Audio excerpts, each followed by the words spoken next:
Señor secretario, como usted sabe, el Partido de la Revolución Democrática respaldó la reforma educativa. Su adhesión fue por la convicción en la justeza de los principios que la animaban y las disposiciones que incorporaba a nuestro entramado institucional. Que el Estado cumpla con la obligación de implementar los principios de calidad y equidad en la educación, asegurando que los educandos adquieran las habilidades y competencias indispensables para participar en una sociedad globalizada y competitiva. Ello significó reformar los artículos 3º y 73 de nuestra Ley General, de nuestra Carta Magna, reformar la Ley General de Educación, expedir la Ley General del Servicio Profesional Docente y la Ley del Instituto Nacional para la Evaluación de la Educación, delineando un nuevo servicio profesional docente para regular el ingreso, promoción, permanencia y reconocimiento de los maestros sobre la base del desempeño y no por factores políticos o de antigüedad. El programa Escuelas al 100 para atender el problema de la infraestructura educativa. El plan de la escuela al centro a fin de dotar de flexibilidad al calendario escolar. Fortalecer los consejos técnicos escolares y el impulso a escuelas de tiempo completo, así como el nuevo modelo educativo sobre la base de un planteamiento curricular con un enfoque humanista concentrado en el desarrollo de aprendizajes clave. La reforma educativa pretendió robustecer la autonomía de gestión de las escuelas, establecer escuelas de tiempo completo, implementar un programa de dotación de computadoras portátiles para alumnos de quinto y sexto año, crear un programa nacional de becas para alumnos de educación media, superior y superior, ampliar los derechos de los educandos al incorporar el combate a la discriminación y violencia contra los niños y establecer sanciones a quien nieguen o condicionen el servicio educativo a personas con problemas de aprendizaje, incorporar la transparencia y rendición de cuentas en el sistema educativo nacional, así como dotar de autonomía al Instituto Nacional para la Evaluación de la Educación. En síntesis, con la reforma educativa se inició la recuperación de la Rectoría del Estado, la centralización de la nómina, el censo del personal docente y administrativo y de la infraestructura educativa y, sobre todo, enarbolar el paradigma de educación de calidad. No obstante las bondades en el diseño de la reforma educativa, su implementación ha estado plagada de errores y espero que aún haya tiempo de enmendar el futuro y reencauzarla. Entre estos errores destacan dar a la evaluación del desempeño docente una connotación laboral y no educativa. Al ejecutar el servicio profesional docente se generó inestabilidad e incertidumbre, pues en lugar de hacerla progresivamente, instrumentando primero la evaluación del ingreso, luego la de la promoción y finalmente la del desempeño, se dio preponderancia a la evaluación del desempeño. Así, los docentes en servicio tendrían que evaluarse para demostrar un desempeño idóneo y permanecer en la carrera docente, y en el caso de los normalistas perdían su ingreso automático al servicio docente. No obstante que el diseño de la reforma contemplaba acciones integrales, la SEP le dio poca relevancia a los programas de Escuelas al 100 y Escuelas al Centro, y el modelo educativo que debía ser la piedra angular de la reforma educativa apenas se acaba de anunciar su implementación. Dar muy poca importancia a la formación docente para la confección del modelo educativo, así como priorizarla como una actividad previa de cualquier evaluación. Dar preponderancia a los logros políticos sobre los educativos al proponerse la recuperación de la Rectoría de la Educación, si bien era indispensable, lo hizo confrontando a los maestros y demeritándolos ante la sociedad.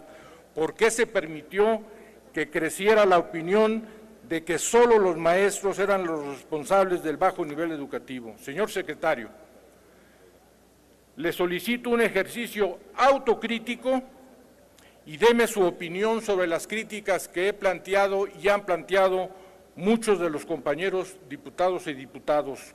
¿Cómo podríamos reencauzar la reforma educativa y que esto sirva como consejo para la próxima administración? Gracias, secretario. Tiene la palabra por 5 minutos el secretario de Educación Pública. Muchas gracias, diputado Antonio Ortega Martínez.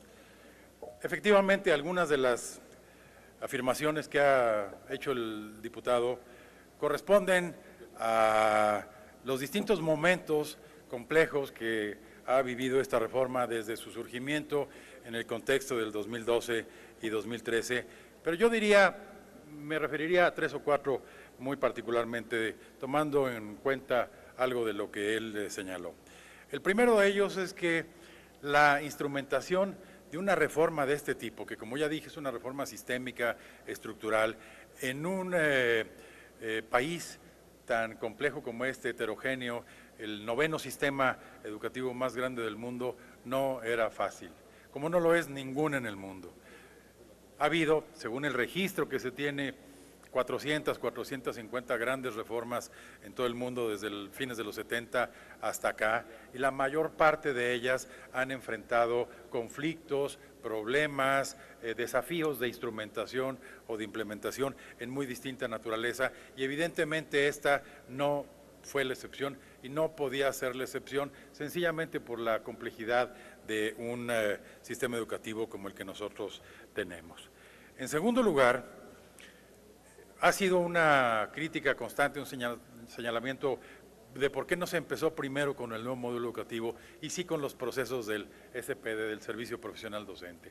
Por una razón muy sencilla, dada la arquitectura político-institucional, sindical, que permeó a lo largo de décadas el sistema educativo nacional, el primer paso era poder avanzar hacia una recuperación de la Rectoría del Estado en la institucionalidad educativa, y para eso era fundamental la construcción de un servicio profesional docente, además de los bienes y la sustancia que arroja en la práctica para los procesos de calidad educativa, como yo he querido ejemplificar en algunas de mis intervenciones. ¿Cómo mejorarlo? Yo diría que hay varias áreas de oportunidad. La primera de ellas es, en efecto, en el tema del ingreso, el poder impulsar a los estados para que efectivamente pongan a concurso todas las plazas que tienen hoy vacantes o que sobre todo a nivel del magisterio estatal son entregadas de manera atípica. Eso me parece que es un elemento central de credibilidad y de confianza. Lo mismo pasa en el caso de la promoción.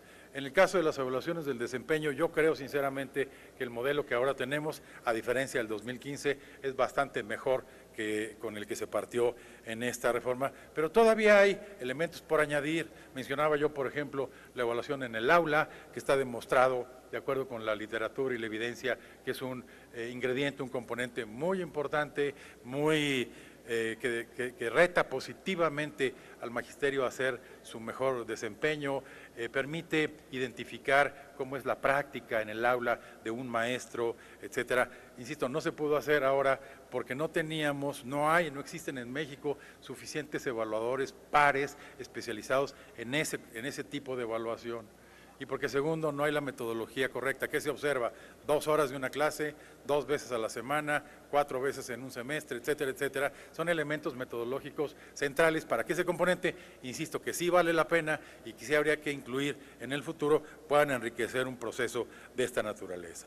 En tercer lugar o en cuarto lugar, yo creo que hubo muy al principio de la reforma, en la redacción de las leyes, lo que suele llamarse procesos diseñados en condiciones de información preliminar o inicial.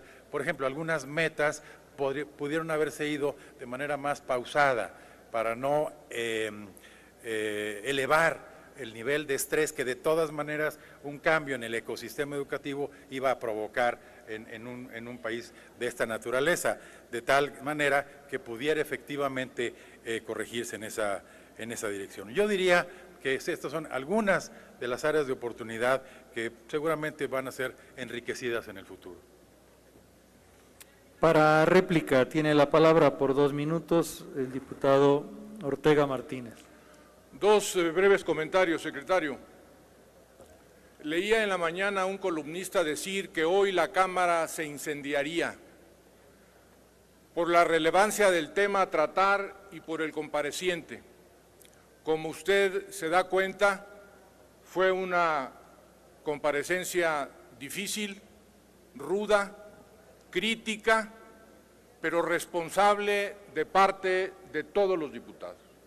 Creo que usted está obligado a reconocer que ha sido tratado con respeto y que animó a todos los diputados que intervinieron el día de hoy un ánimo constructivo por remediar fallas y errores en los propósitos de la reforma educativa. Y el último comentario. Los estudiosos de los temas educativos han dicho que hay dos paradigmas determinantes en la vida educativa de nuestro país post-revolucionaria.